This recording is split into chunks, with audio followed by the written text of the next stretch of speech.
Information on Hyperboreans from the contact reports. Contact Report 39.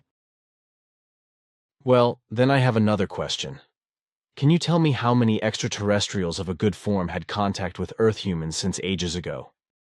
I have already expected this question from you for a long time, which is why I also strove for the necessary data. Your question really was to be foreseen for a long time. Very many extraterrestrial intelligences came to the Earth from the entire expanse of the Milky Way for thousands of years.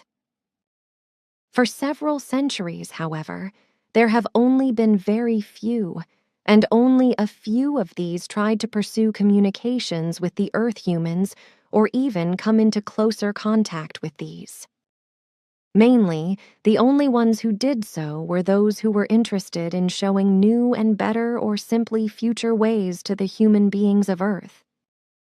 On the whole, these intelligences were very distant descendants of your indirect ancestors, and only in very rare cases were these different forms of life, but they were still, to a large degree, of a human-like human form. I can say the exact answer to your question, but with the fact that of all the extraterrestrial visitors to the Earth, only 0.57% of those entered into contact with Earth humans. Excluded from these are those who traveled from afar, from the depths of the universe, who became resident on the Earth in ages past, and who entered into the earthly history of humankind. That is not exactly a lot. But now, I have a question that has already occupied me for a long time, namely regarding a statement of the Christian Bible. There is talk there of an anti-time or something like that. When, then, should this time come? This is the prophesied anti-time, or the time of the Antichrist, which is falsely laid out in the Christian Bible, in which the Earth human will free himself or herself from the religious delusion and turn back to the truth. This time is connected to the cosmic age of Aquarius, and the anti-time has already begun with the passage of the first half into the second half of the transitional period, namely exactly at 11:20 HR's GMT on the 3rd of February, 1937. That would be, therefore, the time of catastrophic confusions, of the churches and other religions' mass murders, and of the political and religious wars, of the degeneration of human beings and otherwise all evils of the last centuries, and the coming time of catastrophes, etc., which were prophesied by the old prophets and also by Emmanuel? Sure. It is just that they still have not found their completion, because the most severe events are yet to come. And to be sure, sectarian murders and mass suicides, as well as religious, murderous riots, neo-Nazi terror, and other terror through right-wing and left-wing radical elements and groups. But in the future, natural disasters will also take the upper hand in a degenerate form, and indeed, not in the least by the fault of Earth humanity. Revolutions and wars will also take the upper hand in menacing measures. Then it can still become quite cheerful. Will the atomic blockheads still chuck their firecrackers on their heads? That danger should be averted, at least for now, and according to the probability calculations, that should still be able to be excluded at least up into the 3rd millennium. The values are at 99.8%. Therefore, only an erupting madness of a ruling power or the inattentiveness of human beings could trigger a nuclear war. So this means that for now, there's no reason to fear a nuclear war anymore. Sure, if you are thinking of an actual world war, then humanity can indeed be calmed, at least for the next 2 or 3 decades. Sure, because such a war could really only be attributed to an erupting madness or inattentiveness. The probability calculations show this with the highest values. On which one can rely? With complete certainty. It is reassuring to know that. Maybe now those in different houses will sleep a little more peacefully. Another question, however, was recently brought to me, with which I cannot do much with. Wait, yes, I have written it here on this slip of paper. What's with Mount Shasta? This is a mountain or a large hill somewhere on which mysterious things are supposed to happen. What is it all about? Mount Shasta is an old volcanic mountain with a partially still unexplored area in America, or more precisely in Northern California. The mountain is very rocky and extremely difficult to climb. In the interior of the mountain itself is a small city, which is inhabited by descendants of extraterrestrials and which, here and there, also receives a visit from their space brothers from outer space. It is a very majestic race, peaceful and good, but which anxiously strives not to be discovered by Earth humans. The entrance to their very deeply underground city is well camouflaged under the eastern mountain peak, and it is impossible for Earth humans to find it. But if Earth humans are ever found in their proximity, then they are made imperceptibly unable to move or distracted by the beam weapons that most of the city dwellers carry on themselves for security reasons. Their golden spaceships of a spherical form, for they master spaceflight, can sometimes be seen when they do not protect these from view. Human beings of this race are very well proportioned in their appearance. Their hair is mostly natural blonde, long and curly, which is very fit for their graceful, Hyperborean nature. Sometimes, despite their shyness of Earth humans, they go into their villages to conduct unrecognized bartering with them, after which they depart and flee in a great hurry, however, if Earth humans come too close to them. But Mount Shasta is not the only place where this race lives, for already at very early times they divided themselves into 3 smaller peoples, with the other 2 living unrecognized and deep underground on the Aleutian Islands and in Alaska. The whole population amounts to just about 700 human beings. That is fantastically interesting, and now a few things dawn on me. But you have just said something about their appearance, from which I could infer that with this race living underground, it concerns very distant descendants of the real Hyperboreans. You infer correctly. Menniken. That is fabulous. Then they would be descendants, or distant descendants, of those who carried out the actual decolonization, 180,000 or 190,000 years ago, in the form that can then be regarded as the prehistory of today's human race, at least for the white race. Among them, then, must have also been the Ishwish, who gave Enoch great wisdom. Methuselah went to this one in a later incarnation of Enoch, and Noah was later commissioned by this one's guardian angels to build that ark, with which he actually landed then, on Ararat. Sure, except that the event, with the building of the ark, which Noah himself did not build, and with his family and with the animals and everything else, became so falsified that no current information agrees with the truth anymore. The events with the ark did truly take place, but at another time, 90,000 years later. Okay, then I have another question regarding Mount Shasta. I have already talked about this with Sim-Ya-Se, but something still seems unclear to me. Sim-Ya-Se told me that distant descendants of the Hyperboreans now live in Mount Shasta, on the Aleutian Islands, and in Alaska. Enoch, however, and also Emmanuel, spoke of the winds between the east and west, or between the north and west. From this, I always thought that the green land of the Hyperboreans, so Hyperborea, must have been somewhere far up north, in Greenland or something. But now this does not make sense anymore with Mount Shasta. What should I now think of this? At the time of Enoch, the North Pole was situated differently than what is the case today. Through cosmic influences and through an upset of the Earth, the North Pole at that time shifted far to the west. The central point of the North Pole at that time is identical to present-day Florida in America. The polar regions at the time of Enoch were wondrous landscapes filled with palms and other tropical vegetation. You would say that it was paradise on earth, for it had the most favorable climate of your world. Golden apples flourished and ripened there. These are simply called oranges today.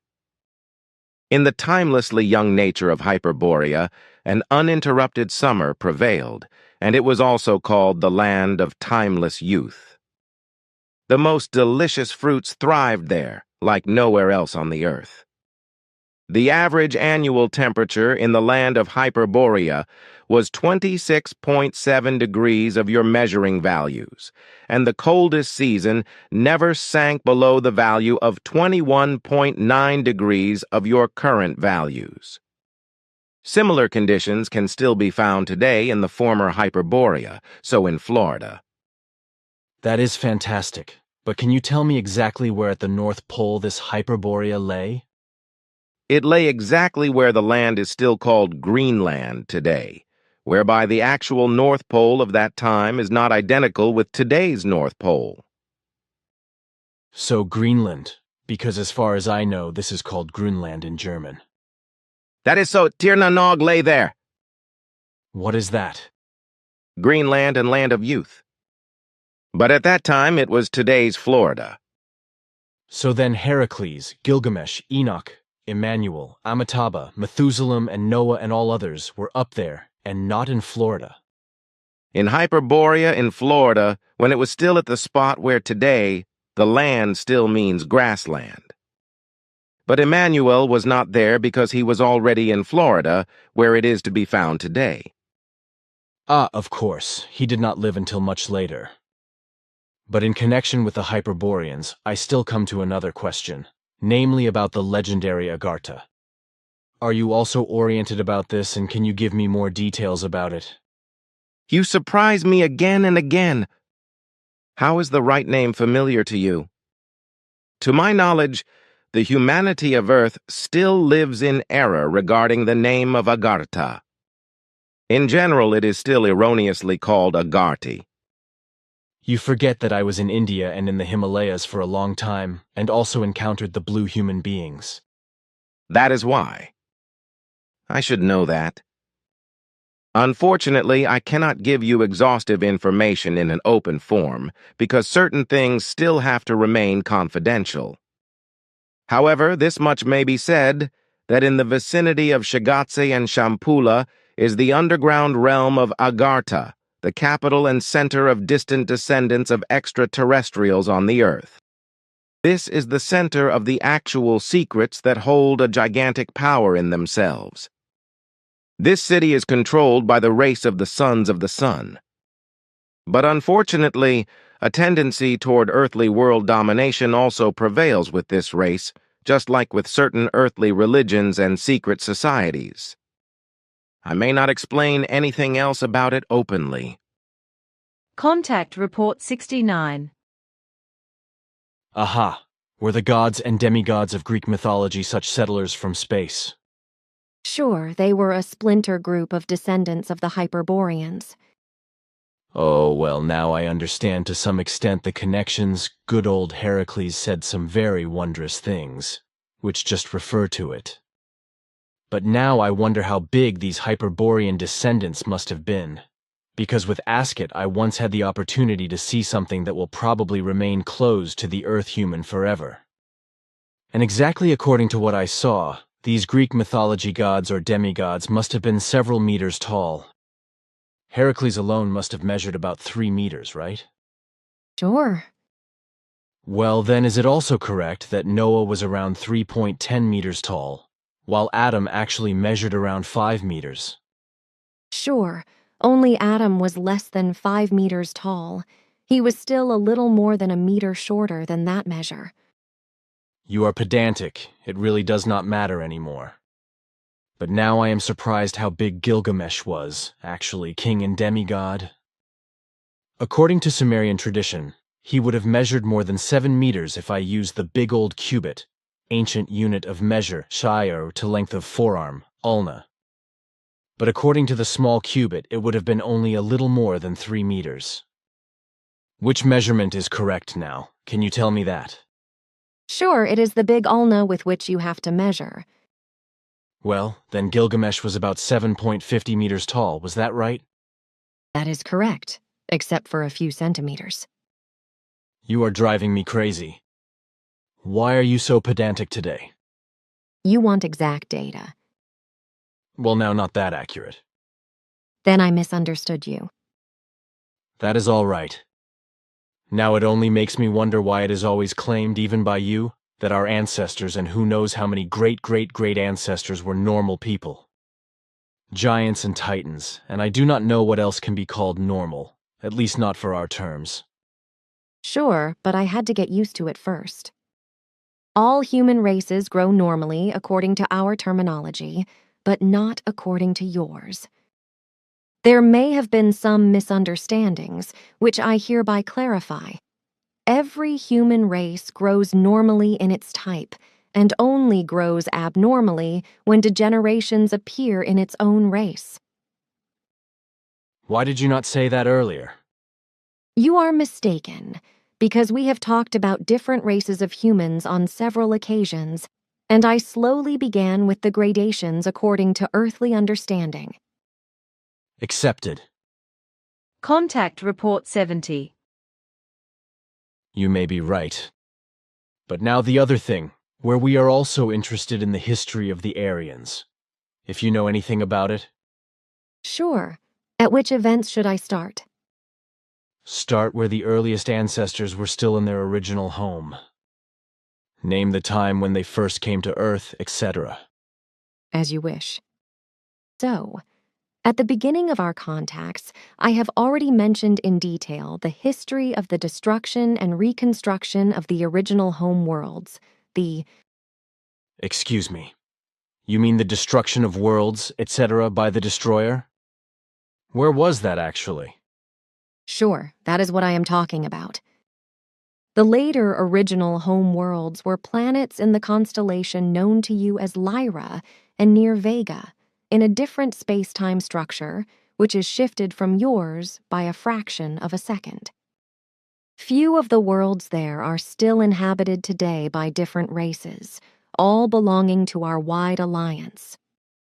Our early ancestors had mastered space travel for more than 22 million years, carried out expeditions and exploratory flights, reaching far into space, and came to Earth for the first time.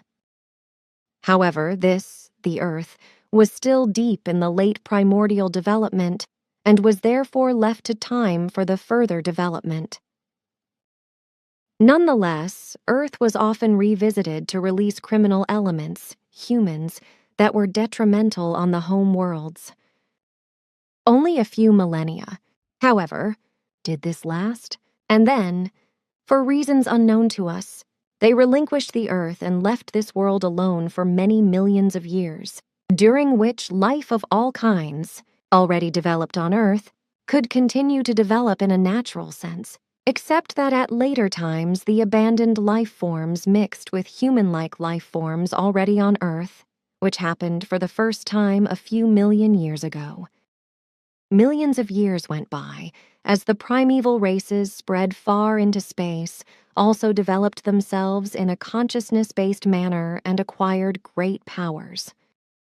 But not yet mastering control of these, they were used to doing evil things and became evil for many worlds. During the primeval catastrophes caused by the Destroyer, 2/3 of humankind were destroyed on the very early original homeworlds in another level of the universe. Through hardship and privation, however, they soon found a new beginning, so they were able to build a new civilization and culture in less than 9 centuries. By working and researching together, they created a very great technology, which reached further than anything they had ever seen before. At the same time, they also developed their consciousness, the powers of which they were not yet able to control.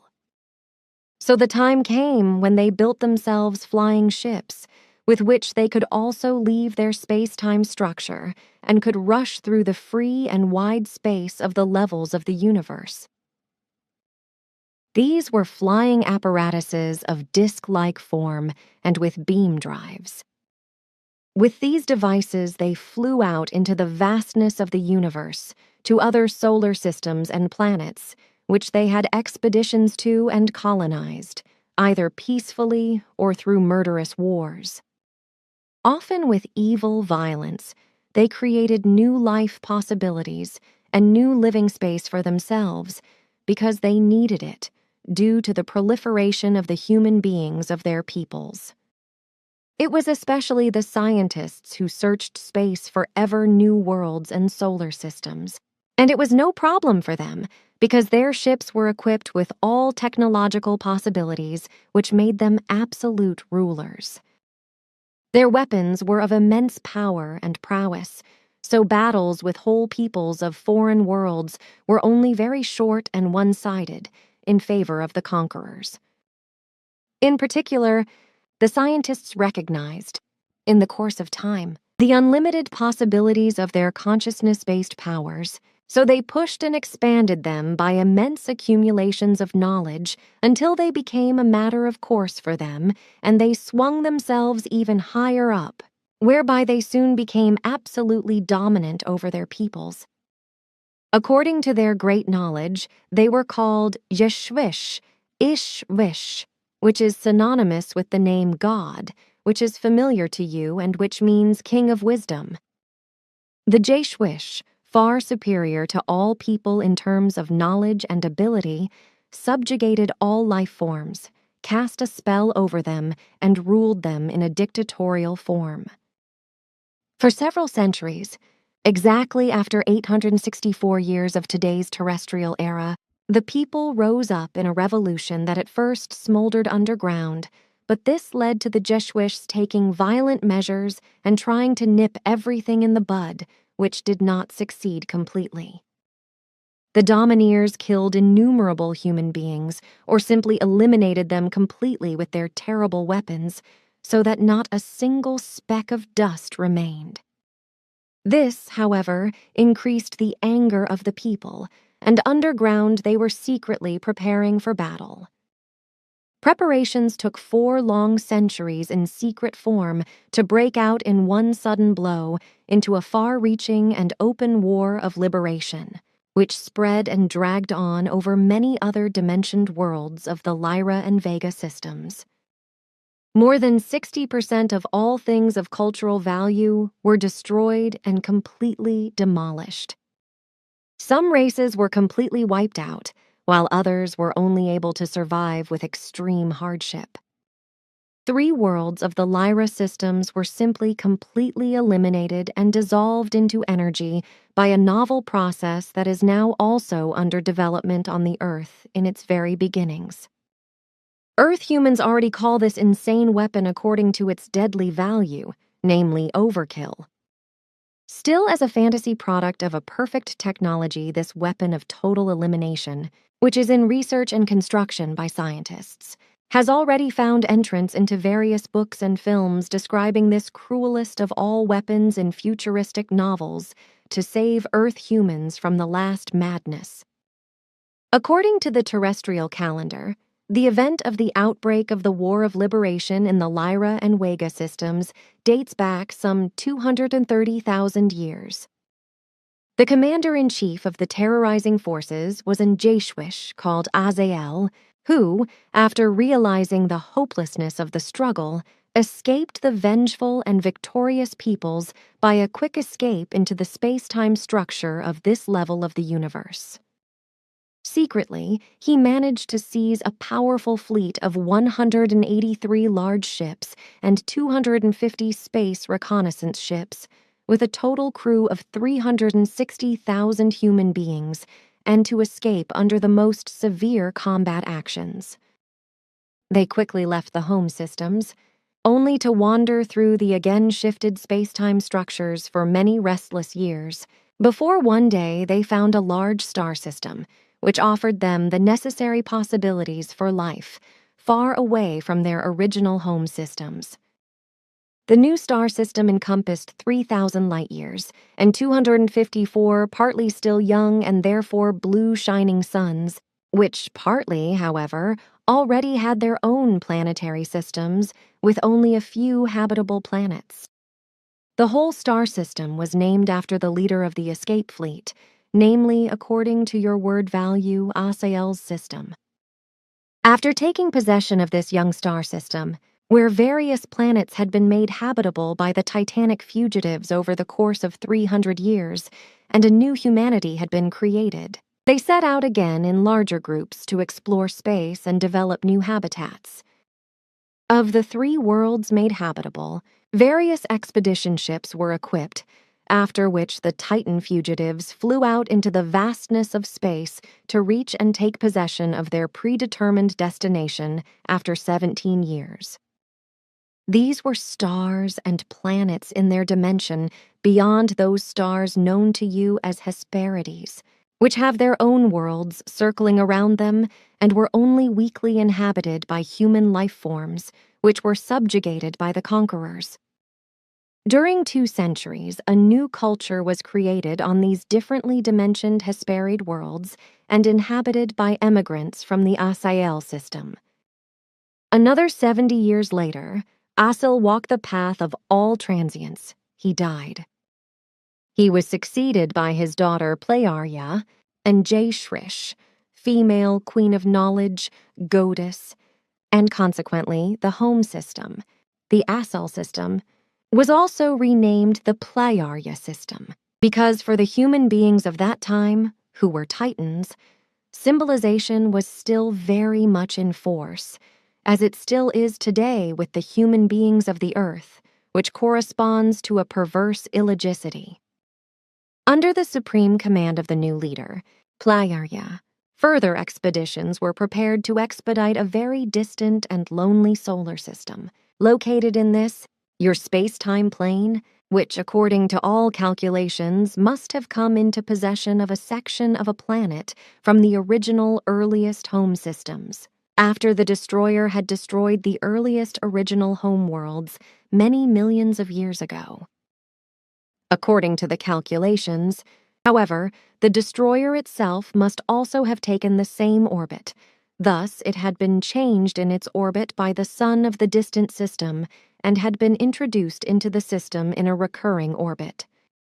These calculations were like a hint for the Titans, which is why they set off for the distant system, not knowing that their ancestors had already flown to this system and abandoned undesirable elements on a world millions of years before, namely on the Earth, your homeworld. So the expedition ships set off again and after many years reached the SOL system, where they forced 3 different planets under their rule and began to build a new culture. However, these planets, Earth, Melona and Mars, were still extremely inhospitable and hostile to life, so the majority of the expedition fleet left the worlds again after a few years, leaving only a few behind, who slowly faded away and joined the animal-looking feral descendants of those earlier abandoned ones millions of years ago, as well as the pure Earth-born ones. The scientists of the Plearya system, like their earliest ancestors, left the Earth to its natural development, making expeditions and monitoring visits only here and there, and then leaving the human beings who had become completely wild and were now left there to their hard fate. This lasted many thousands of years. Then, when the idolism had been abolished in the Plearya systems and the leader Plearya had died, a new intelligence developed on the Earth through the descendants of the feral abandoned ones, which led to the fact that the Plearya system inhabitants, who were constantly observing the Earth, came forward with new expeditions to Earth and once again built up a culture in the same manner as they built up a culture on the 4th planet, namely on the world of Melona. Still very barbarically inclined, however, power struggles broke out again among the new settlers after less than 300 years, which led to the fact that the Earth had to be vacated by an order under force from the home systems. Melona, on the other hand, remained inhabited because the population there remained peaceful. But this only lasted for barely 40 years, and then the greed for power among the 2 different peoples also took hold there, And before any orders could be made from the home systems, the Melonians destroyed each other and destroyed the whole planet. Since then, the debris of the once beautiful planet between Mars and Jupiter has been orbiting the Sol, the system's sun, as a long-lasting memorial to human madness. From the home worlds, the development of the Earth has been constantly monitored, and expeditions have been sent to it year after year. Again and again, attempts were also made to repopulate this very beautiful world, but these failed miserably time and again over the course of more than 800 years. All kinds of life forms were deported to Earth, also those you would call prisoners, to simply abandon them there and leave them to their fate. Robbed of all technology, it was inevitable that they would wither and become overgrown, mixed again with the overgrown descendants of earlier elements and with Earth humans, and became bestial. But then the time finally came when the great enterprise was finally taken up. With several hundred large and small spaceships, the Earth was once again approached and seized. A great culture was built up, which lasted for 600 years before the greed for power among the highly ambitious scientists increased again and led to new terrible acts of war, whereby once again everything was destroyed to the last. The Earth reverted to its old existence, where life forms continued to exist, but quickly became wild. For 400 years, the Earth was completely unnoticed and left to its own devices before it was approached again. This time, however, it was no longer an attempt at an expedition, but once again an escape. On the home worlds in the Pleiades star systems, power struggles broke out once again between the ascending scientists and the peoples, who were enslaved by their terrible weapons and other means.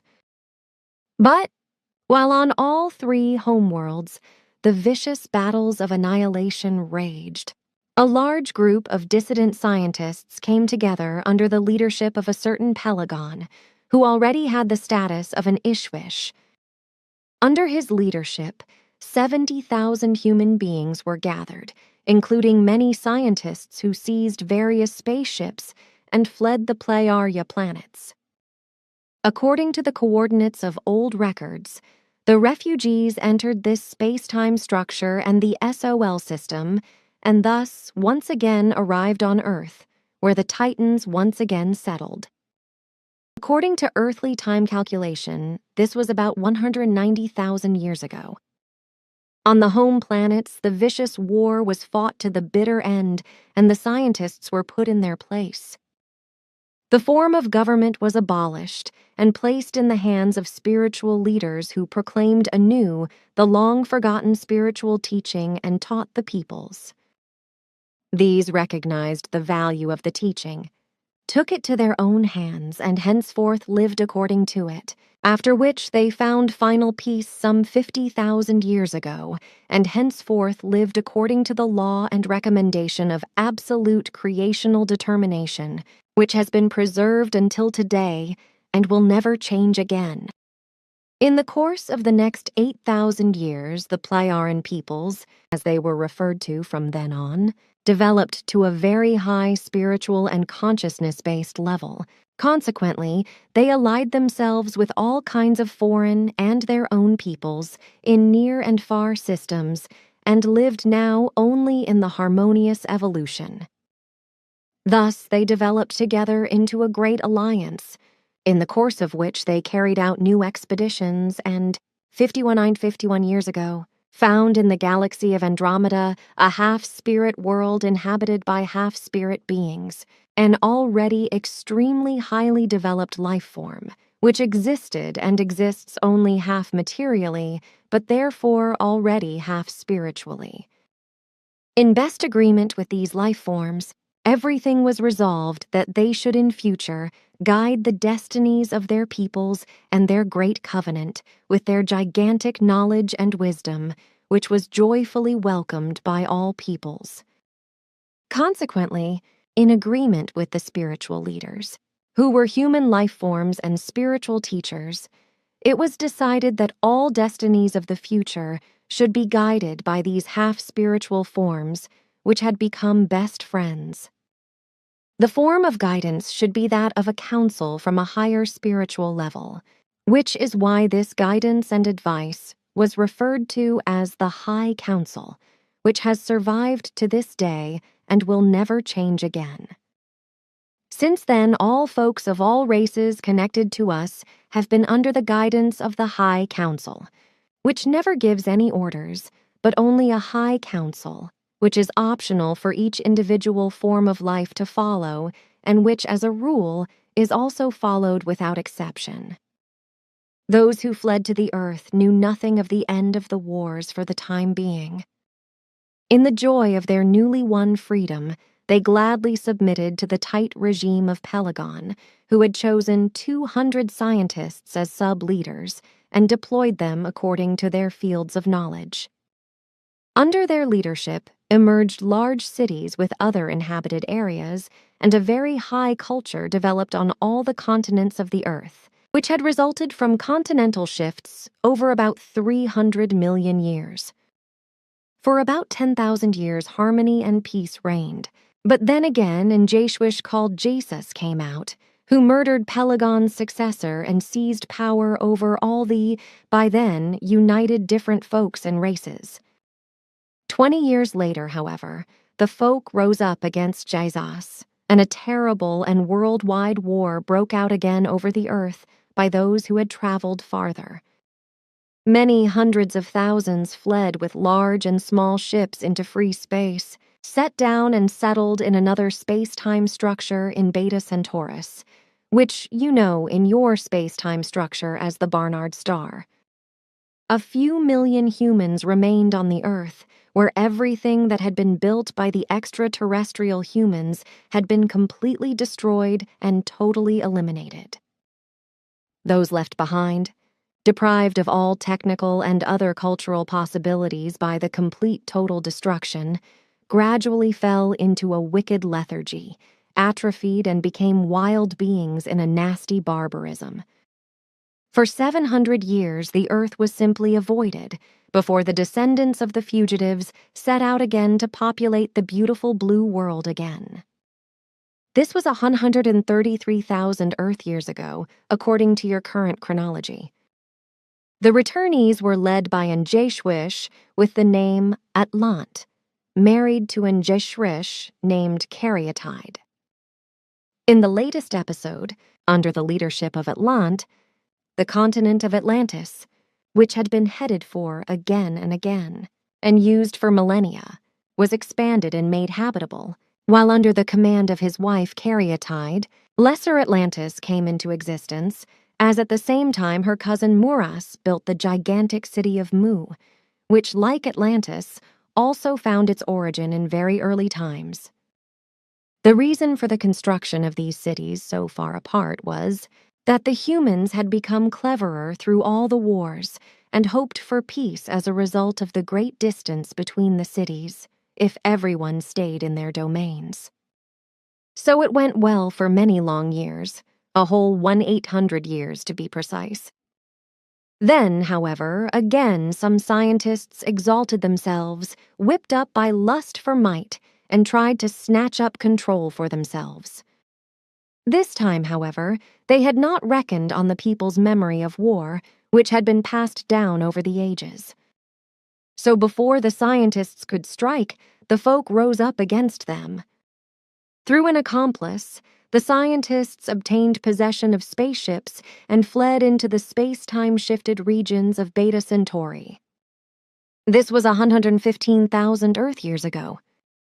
After 2,000 years, during which the malicious refugees again created a high technological standard and produced many descendants, they returned filled with hate to the earth, after they had increased their hate immeasurably against the extraterrestrial inhabitants of the earth, and were only able to preserve order within their own ranks with terrible punishments. Spurred on through their inhuman hate, they, through research and the knowledge obtained from it, drove up their life expectancy to more than 1,000 years. Their single wish was, however, to gain control over the earth, for which reason every individual was taught wicked intrigues and was instructed in the craft of war. After 2,000 years, this hate-drenched people was so far along that it could venture an attack on the earth. Therefore, it manned its ships and came newly to the earth, and indeed under the leadership of the Jeshwish Arus, the barbarian. This happened 113,000 years ago. Eris was extremely bestial and barbarous in his disposition, and his power was feared. Like Pelagon, already thousands of years before, Eris also had 200 high-level scientists with him, who he made sub-leaders. In a lightning action, they fell upon the earth, robbing, murdering, and taking possession of the land. Primarily, they conquered the distant land in the northern regions, where the climate was moderate and very good. These were those regions, which are traditionally known to you as Hyperborea, and which were far in the north, before an upset of the earth shifted its axis, so that the then regions exist today where you name Florida. Coming from the north, Aris's son, Aris II, set out and fell upon those lands which today you call India, Pakistan and Persia, and so forth, whereby they struck the earliest forefathers of the Sumerians, who, peace-loving, fled and set down far in the south, folk of dark-colored skin, but by your terms, not Negroid, but like Europeans and of tall growth, risen from a race of former Syrian refugees who had likewise settled on the earth 133,000 years ago, as did the refugees from the Pleiadian system.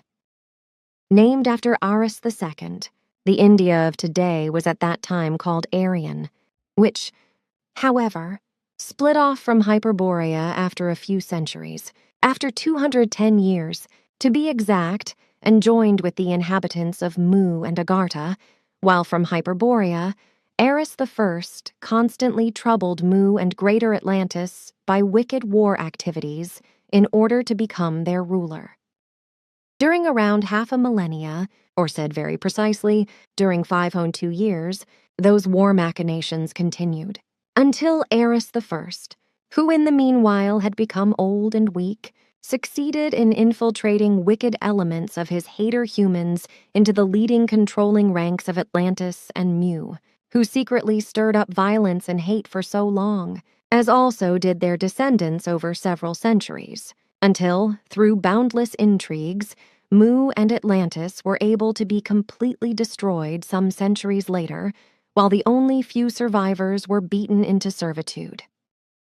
However, great scientists, in knowledge of the coming things and conscious of their powerlessness, set off in spaceships and fled towards the early homeworlds in the Pleiadian systems, where they were affably received.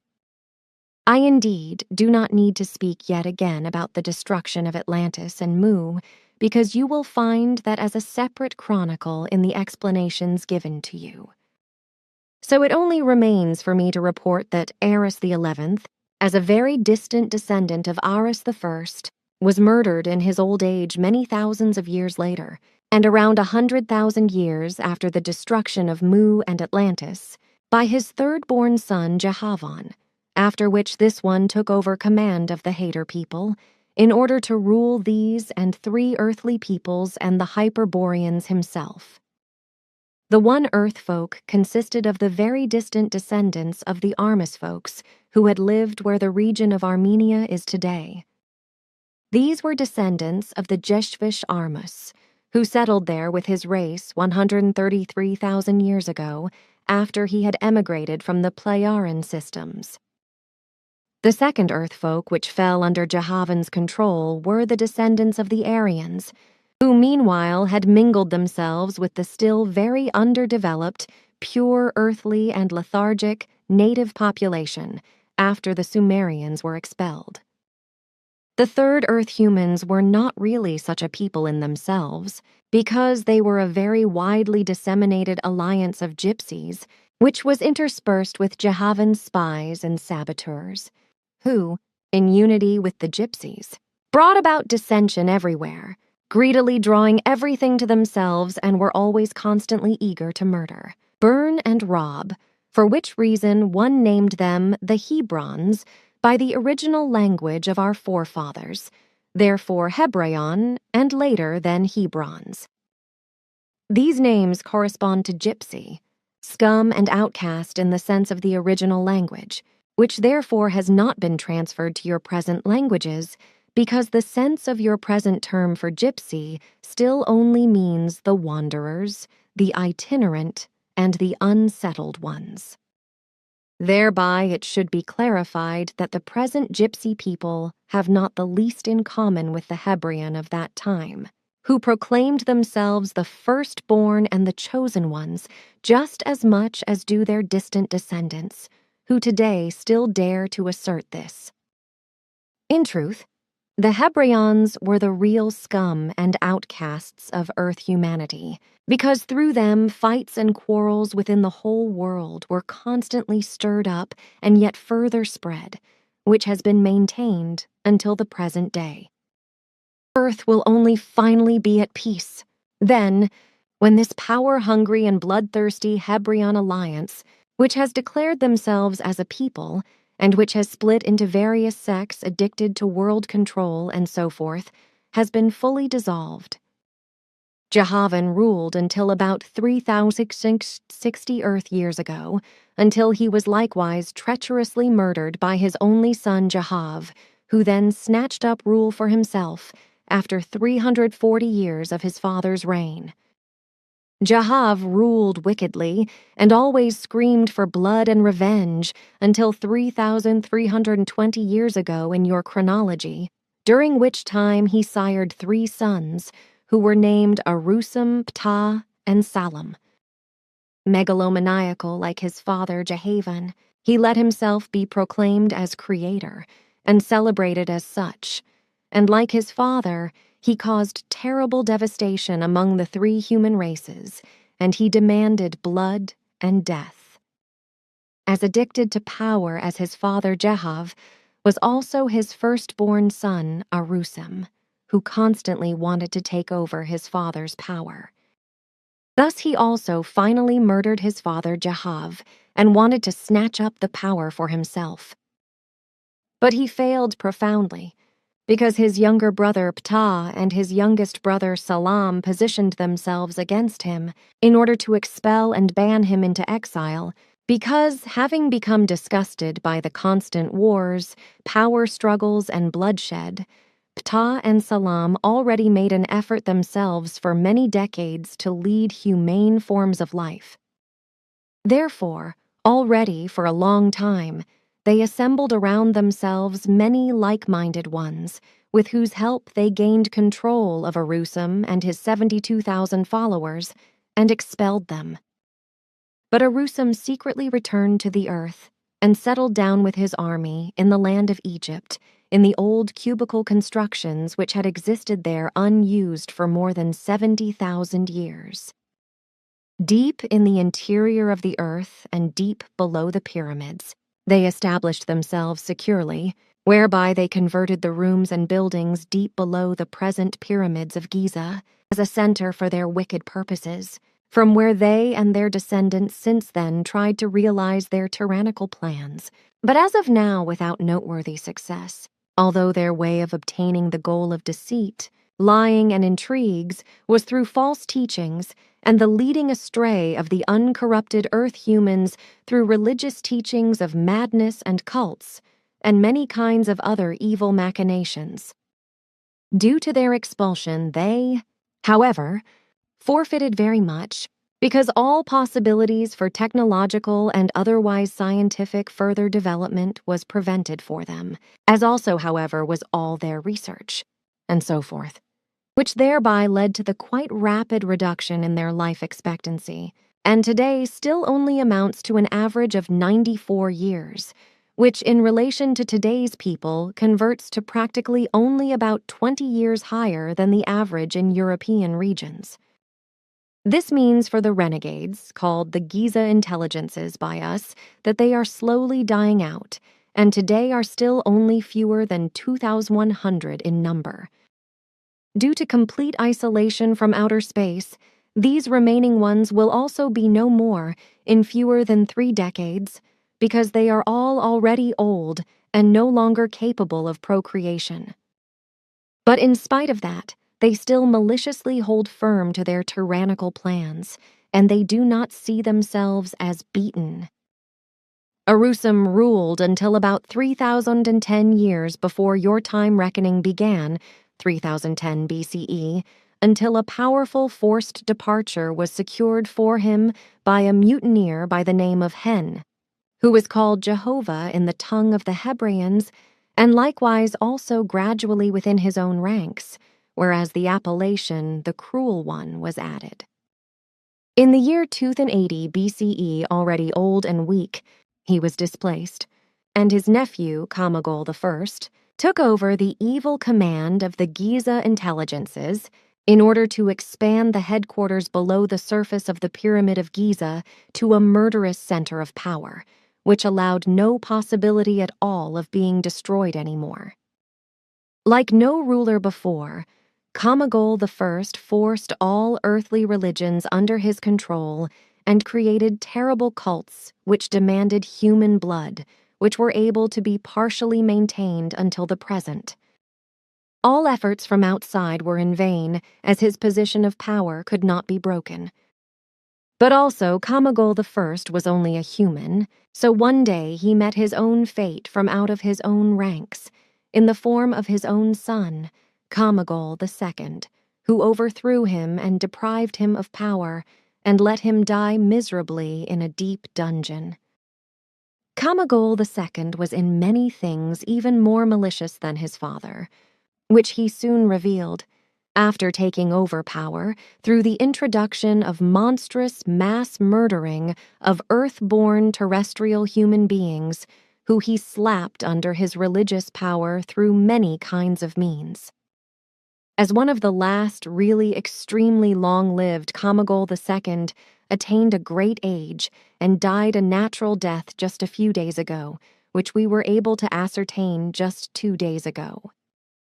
He departed this world on the 27th of December, 1976, therefore around 10 days ago. The still remaining Giza intelligences, already old and weak in many cases, but still filled with hate and tyrannical plans, do not give up. But indeed their days are numbered, so in 3 decades at the latest they will be no more.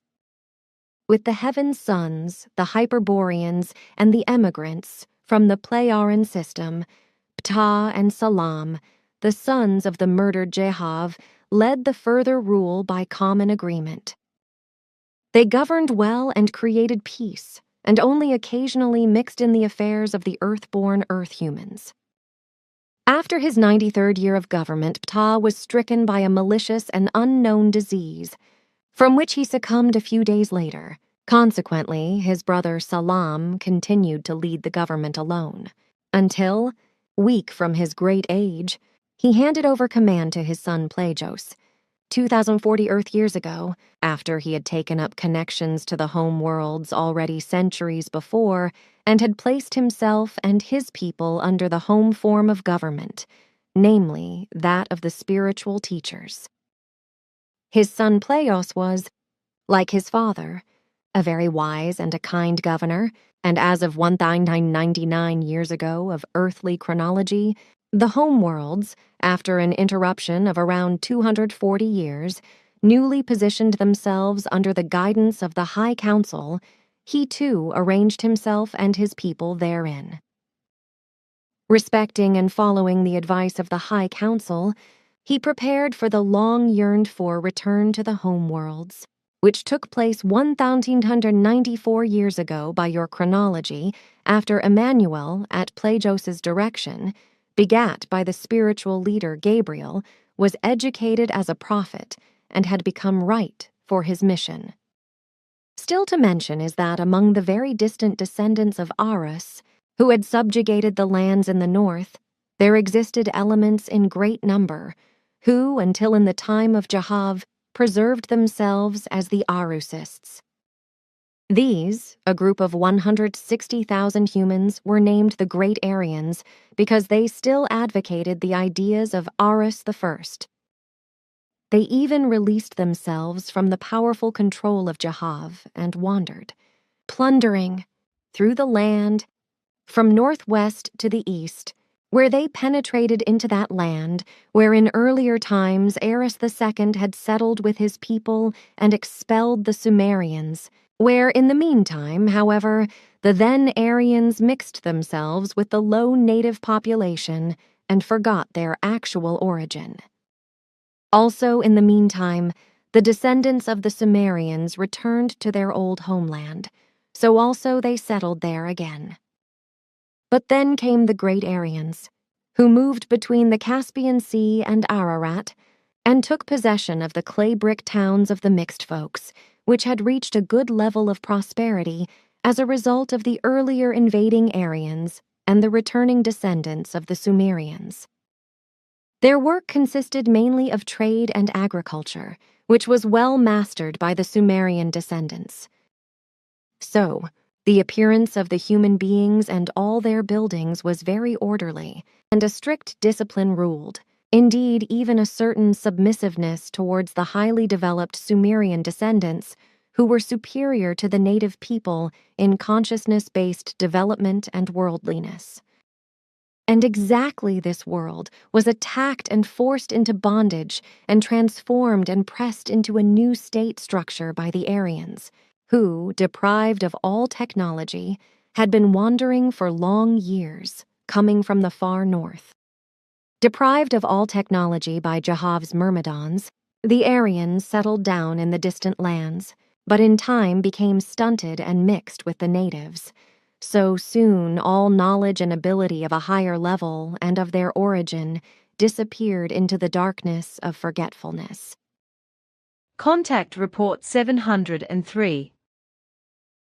Yes, I know, Edward. But greetings to you too, and thanks for your welcome. Florina and Njana have sent me various things to read, which will now take some time if I am to answer them in some detail. I suppose it will, especially just this in relation to the 70th contact report, which still goes back to statements made by your daughter Simya Se. Some people suspect errors in it, while others are probably trying to find errors and inconsistencies in it, which is why I thought some things should be cleared up by you. This is as it has always been, because there are also persons at work here who either suspect faults or have doubts about everything. But on the other hand, there are also always elements who suspect lies and deceit behind everything and think they are predestined to have to uncover fraud. But for this matter now arising, which has absolutely no errors because the information provided by my daughter Simya Se is correct, I have decided for once, it will not be another time, to provide some clarification. This is because, on the one hand, the questioners obviously do not think far enough when historical facts are told, that they usually come about with historical time interruptions and with factual shifts, as a result of which certain facts are omitted, others are unclearly expressed or shifted. This was also the case with Simya Se when she revealed to you some of our ancient Playaran history, which I will now clarify in some detail. And to do this, you should open the corresponding 70th conversation report section in the computer, which Njana and Florina also copied and handed over to me. I will now give you all the necessary explanations at the relevant parts of the conversation report, which you should immediately insert into the existing copy report. On the other hand, it is also the case that know-it-alls and adversaries always work towards describing any ambiguities, which arise precisely through narrative facts, as lies and deception, because they are hopelessly trapped in their know-it-all and adversary stupidity, as well as in their pathological antagonist delusion, and are incapable of judgment. That is certainly as you say, and I do not think we need to say any more about that. But good, the computer is already switched on, and the corresponding excerpt of the conversation. Wait, there it is. So you are good to go. You are only to write what I say and not ask any questions, because I only want to dictate and state what you are to insert in writing, explaining at the appropriate places. I think it will be good if I write all that you explain in red. This will be good, then it gives a good overview, and you can start here at sentence 89 and write the following. But while the vicious extermination battles were raging on all three homeworlds, a large group of dissident scientists came together under the leadership of a certain Pelagon, who already had the status of a Jeshwish. This was the Titan Pelagon the Imperious, who was a power leader of the Hammud dynasty, which ruled over all the Pleiaran peoples of all the Pleiaran planets until before the creation of peace some 52,000 years ago. Under his leadership, 70,000 human beings, including a great many scientists, gathered together, seized various spaceships, and fled from the Pleiaran planets. According to the coordinates of ancient records, the refugees arrived in this space-time structure and the SOL system, and thus once again to Earth, where the Titans settled once more. According to earthly chronology, this was about 190,000 years ago, about 194,670 years. The unpeaceful, warlike times triggered by Pelagon the Commanding and continued by all his successors for some 39,000 years meant that peace and tranquility did not arrive until some 150,000 years ago, but they did not last long. Millennia later, some 6,000 years after the establishment of peace, tranquility and freedom, however, a scientist and distant descendant of Pelagon the Commanding, named Pelagon the Militant, again set out, in imitation, to likewise rise in rebellious fashion as the leader of a 70,000-strong fighting force in thrall to him. These fighting units were a 70,000-strong fighting force out of 7 since time immemorial, permanently mobile for security operations and combat actions, each under the command of a Hammud dynasty leader appointed for the purpose. Pelagon the Commanding was a great-great-great-great ancestor of Pelagon the Militant, who some 40,000 years later, that is to say, some 150,000 years ago, equally brought a 70,000-strong fighting unit under his command and fled to the Dern universe. This occurred while his son, Pelagon the Marshal, was seizing power on the home planets at the same time. Pelagon the Marshal was a scientist and surrounded by many followers and also leader of another 70,000-strong Hammud dynasty fighting force with which he plunged worlds into warfare again, as was then continued by all his numerous successors. These periods of strife then continued for more than 100,000 years. When Pelagon the Militant, the father of Pelagon the Marshal, seized several capital ships with the help of his combat unit and fled, the dimensional gate had already existed at that time for about 30 million years, which he used and transported with his combat unit to various inhabited solar, that is to say, planetary systems in the Dern universe, and finally also reached Earth. Here, however, in the course of time, feuds and campaigns of conquest broke out among a part of the fighters, as well as acts of war were carried out, after which it was finally decided by a part of the prudent ones that no longer a longer stay on the planet should be allowed for the fighters. So, following the death of Pelagon the Marshal, who was killed in hostilities, a general forced departure from Earth of the unruly and quarrelsome outcasts took place with the destruction of everything that indicated their former existence. But the outcasts fled to distant systems where they resettled, while those who remained on Earth fell under the command and Hammud leadership of Pelagon the Patriarchal. On the home planets, The vicious war was fought to the bitter end, and the scientists were put in their place. The form of government was abolished and placed in the hands of spirit leaders, who reproclaimed the long-forgotten spiritual teachings and taught the peoples. These recognized the value of the teaching, adopted it and lived by it from then on, after which they found final peace some 50,000 years ago, and from then on lived according to the law and commandment of absolute creative destiny, which has remained so to this day and will never change. The times of strife and war ended only about 52,000 years ago, when the unrest and battles were finally fought out for the last time. Ended, and all the troublemakers and warmongers were finally put in their place, and then final peace, freedom, and tranquility were created. So the unrest and warfare which, after the short period of peace lasting only about 6,000 years, 150,000 years ago, lasted again for more than 100,000 years, after which, about 52,000 years ago, the peace, freedom, and tranquility which has lasted until today, and will certainly last in the future, was actually created. However, during the 100,000 years of unrest and warfare, many events also followed, which were triggered by the refugees under Pelagon the Militant on Earth, where they had found their way. After the death of Pelagon the Militant, other Hammud leaders took over his legacy, after which the early refugees and their successors went in and out of Earth from 150,000 years ago until 52,000 years ago, and were also temporarily resident on Earth.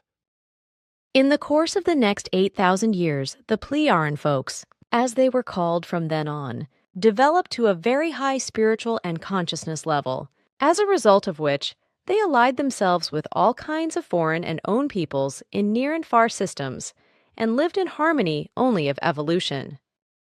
Thus they developed together into a great alliance, as a result of which they carried out new expeditions, and 51,951 years ago of the terrestrial calendar found a half-spirit world in the galaxy of Andromeda, which was inhabited by half-spirit beings, an already extremely highly developed life form, which existed and still exists only semi-materially, but therefore already half-spiritually.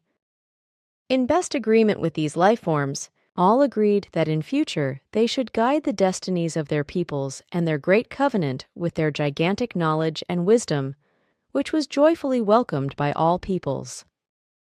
Consequently, in agreement with the spirit guides, who were human life forms and spirit teachers, it was decided that all destinies should henceforth be directed by these half-spirit forms who had made themselves the best of friends. The form of guidance was to be that of a council from a higher spirit level, which is why this guidance and leadership was called High Council, which has remained so to this day and will never change. Since then, all peoples of all races connected with us have been under the guidance of the High Council, which never gives any orders, but only a High Council, which each individual life form is free to follow, and which is also usually followed without exception. For the time being, those who had fled to Earth knew nothing of the end of the wars. These refugees were Titans and the most distant descendants of the 70,000 refugees of Pelagon the Imperious, who brought them from the Pleioran planets to the Dern universe and the SOL system to Earth more than 190,000 years ago. In the joy of their newfound freedom, they gladly submitted to Pelagon's tight regiment, who had chosen 200 scientists as sub-leaders and assigned them according to their fields of knowledge. Pelagon the Patriarchal was the first successor leader to carry on the legacy of Pelagon the Commanding, who was then followed by various other Hammud leaders. Under their leadership, large cities and other inhabited areas with a very high culture were created on Earth on all continents that had been formed only about 300 million years ago by continental drift. For about 10,000 years, there was harmony and peace. But then a new Joshuish named Jesus arose, who murdered Pelagon's successor and seized power over all the different peoples and races united at that time. After only 20 years, however, the people rose up against Assays, and a terrible and worldwide war broke out again over the earth through the far travelers. Many hundreds of thousands fled into open space, in ships large and small, and settled in another space-time structure near Beta Centaurus, which you know in your space-time structure as Barnard's star. This was not in the Dern universe space-time structure, but in the one where the Pleiadian planets also exist. A few million human beings remained on Earth, where everything that had been built by the extraterrestrial human beings had been completely destroyed and totally eliminated.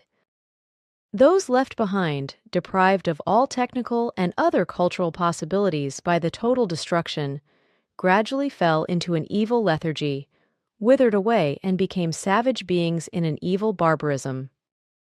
All knowledge of their original origins and highly developed technology was lost, and their former high development of consciousness atrophied almost completely, with the result that in the course of time, the 2.5 million feral titans largely exterminated themselves and became cannibals.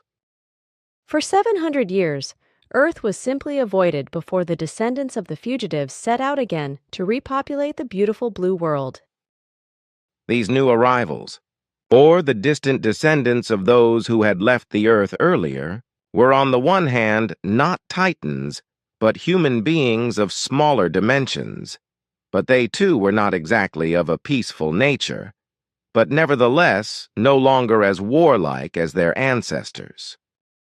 This was 133,000 Earth years ago, according to today's calendar. The leadership of the returners had a Yishish named Atlant, married to a Yishish named Caryatide.